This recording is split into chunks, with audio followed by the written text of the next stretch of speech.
Hello and welcome to the Story Engine podcast. My name is Kyle Gray, and today on the show we have Joe Abreu. Today we're going to be exploring something that everybody wants, but nobody quite know how to get, which is profit in your business. A lot of people can grow a business, increase revenue, but how do you really take home more profit for yourself? That's what we're going to be exploring and crafting stories around with Joe today. So without any further ado, let's hand it over to Joe Abreu. So, Joe, can you tell us a little bit about how your profit optimization process is easier or better or faster? Why is the what you do like a better process for people to choose versus anything else? Good question.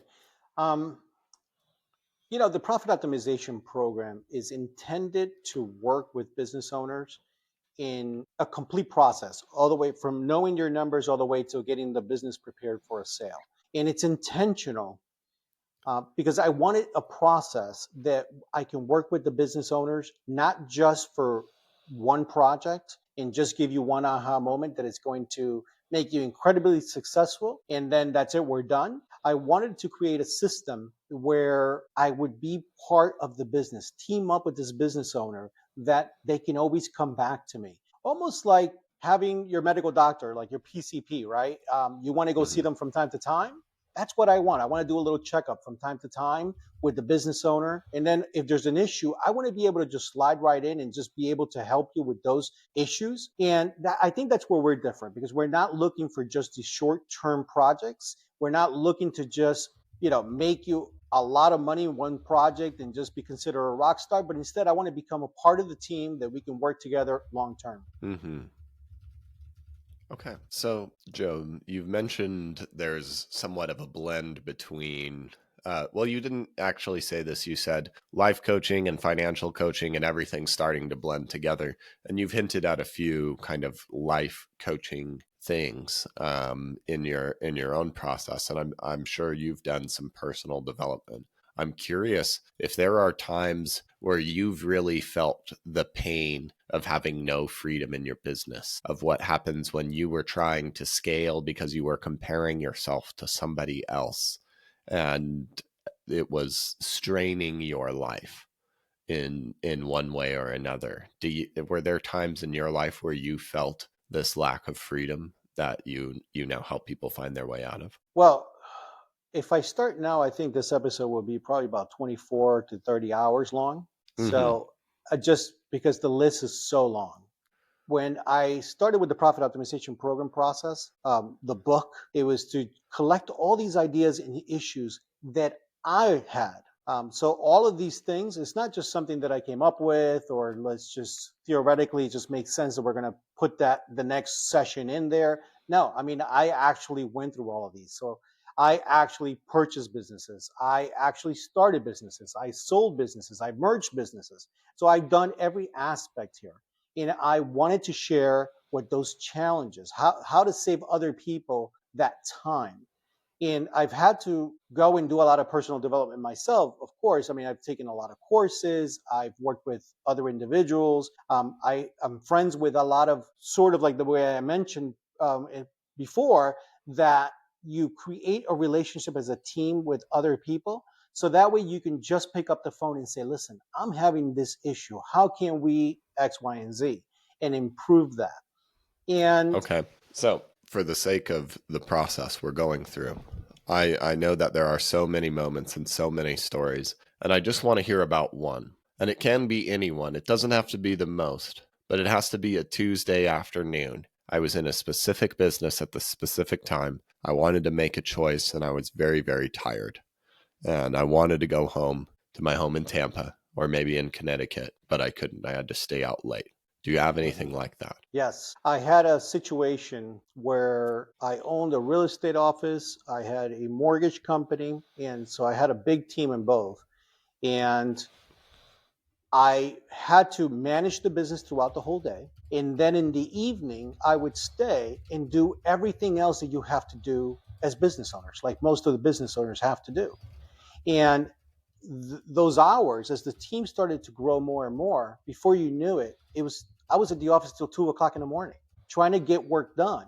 but it had to get done in preparation for the following day. And that's one of those moments where you're like, how successful am I if I'm here till 2 a.m. trying to figure this out so I can get the pipeline? Obviously, I'm doing something wrong. And that's one of those moments where you're like, okay, if I don't have the freedom, I'm not successful. That's what I'm talking about, Joe. That's it. Beautiful. Tell me about the office at 2 a.m. What is this place that you're in look like at this time of day? It's completely quiet, right? There's no one there, and I'm just working, and it's just file after file after file. And you look out the window, and the city looks beautiful with all the lights, and it almost gives you a glimpse of that success that you feel really, really good that you're doing so well, that you're, on a high floor in your building, and everything looks great. But again, let's go back to this. It's 2 a.m. and I'm working. How much success can that be? Yeah. Are you married at this point? Around that time is when I got married. Yes. Oh, this is early marriage time. Yes. How was the 2 a.m. moonlighting doing with the relationship? Well, initially, that was just the way, the modus operandi. That's the way I did business, and everybody was excited. That's how you do it.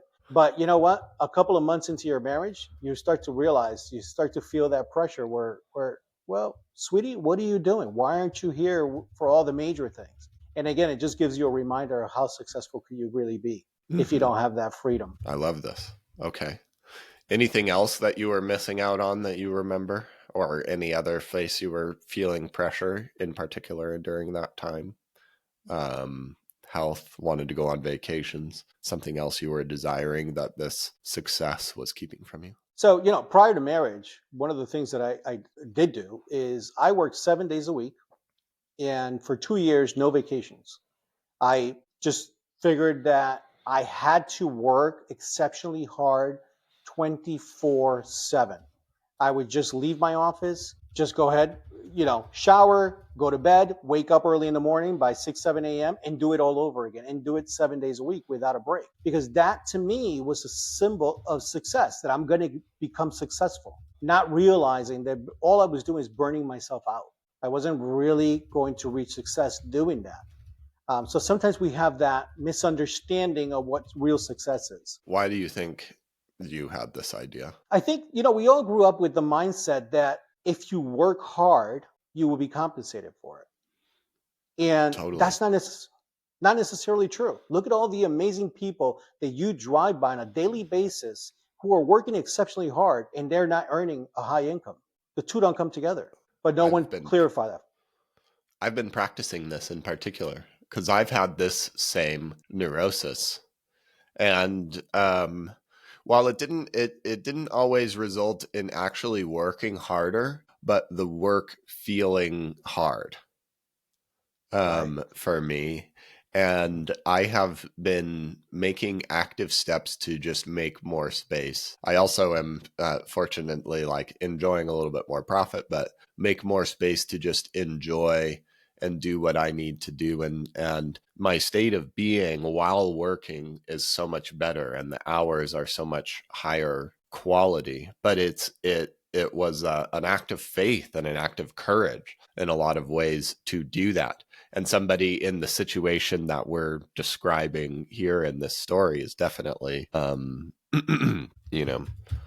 something else. So there's a personal development thing in here and this is another thing that a lot of people on this show, or that I work with, discover is we overvalue entrepreneurs. We overvalue what we do and the work we can do with our own hands. And we undervalue who we are and our ability to lead and influence with the message. And so we make choices exactly like what you're saying here and what I'm outlining here. We can't appropriately value our personal profit centers in the same way that your business profit centers are being explored. But this is tangential for now because we're on a podcast and we're having fun. Yeah. This is the conversations I love. Now I want to hear about the opposite moment, maybe even a vacation that you took. Maybe this would be a couple of years later. And you've gone through this profit optimization process, and maybe you've even started to learn a little bit about yourself, and that maybe 7 7 days a week is not really the move anymore. When was a time where you were really feeling like safe in the profit, safe in the growth? You're taking some time for yourself. The wife's got to be there. When's one of those beautiful moments? So fast forward to a few years later, I did a lot of reading, going back to personal development, a lot of reading. That's extremely important to learn from different people. And then I said, I'm going to start infusing some of these strategies into my business. And one of them that we have the biggest issue with business owners is delegation.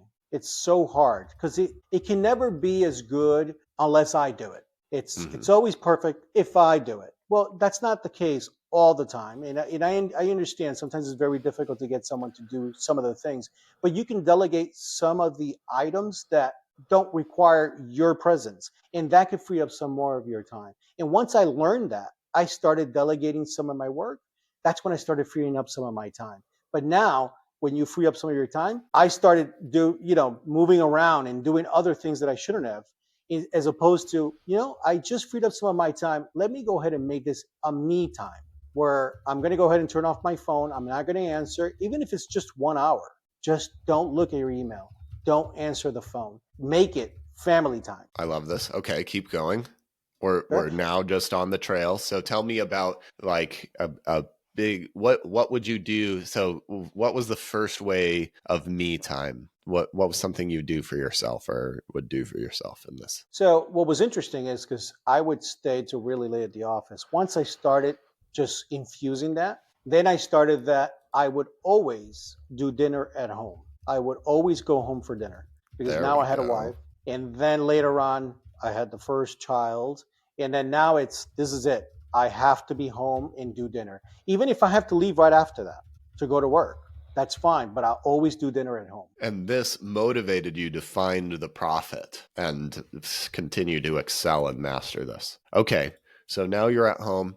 When's a big moment of victory? A big vacation, something that a real reflection of this unified life progressing further. So interestingly enough, you think that you work less and you're going to get paid less because, again, back on the old mindset, that's what it told you, versus realizing that this is work smarter, not harder. Now, once that started getting infused, I started to see the profits grow.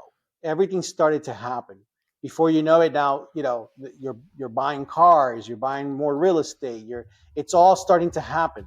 And again, I'm working less, but everything seems to be growing more. So that's where it kind of separates the two. And then you realize work smarter, not harder. So you bought real estate. Was that the Yes. first house you bought? No. But it was a new house, a big house. Was it one for your new family? Yes, yes. So yes, Tell me about the house. So ended up moving to the suburbs, buying the bigger home, the small little town where I knew that I could raise the kids, far away from where I started. I had never lived in a home like this before, and it just happened. I mean, just Tell me making that something about the shift. home that was different. You never lived in a house like this before. What gave you that feeling? Your typical, it's your beautiful larger home with a large garage, long driveway leading up to it in a suburb in a beautiful small town.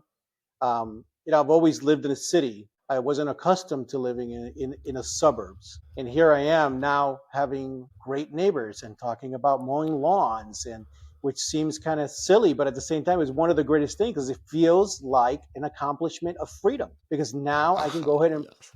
mow my lawn and talk to my neighbors. Well done. Would you like to hear this story? Yes, please. How successful am I running a growing business? I have an exploding team in both a real estate and a mortgage business. I'm up high on a tall floor in an office filled with people, and I'm looking out over the city lights. It's dark out because it's 2 a.m. and I'm still working and I'm the only one in the office. I've spent the whole day managing the business throughout the day, no time to myself. And then I spend the night between shifts doing everything a business owner needs to do. And it's 2 o'clock in the morning doing everything that needs to get done for tomorrow, or everything's going to fall apart. How successful am I? It's 2 a.m. and I'm newly married. And up until this point, I always thought working 7 days a week, all of the time, that was the only way to be successful. That was the only way to create what I wanted. But now more and more, the more I staying out late and leaving her at home, I feel like that's not what I want at all anymore. I'm starting to wonder, how successful am I? I decided that something needed to change, not just in my business and how it was running, but in myself and how I was running my business. You see, I wanted to change things up to create more freedom for myself. I wanted to have aha moments that I could know I was on the right track in pulling the right lever. I wanted to take small steps and feel small wins that would open up a little bit of profit, that would open up a little bit of time and free myself up. I wanted something that was a long-term relationship, a system, a process, not something that was just a simple, quick fix.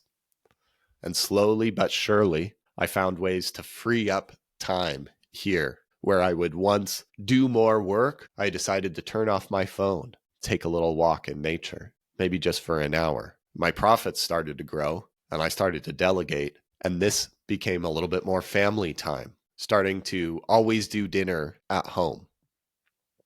And not too long after that, a child was on the way. And then I have to be home earlier.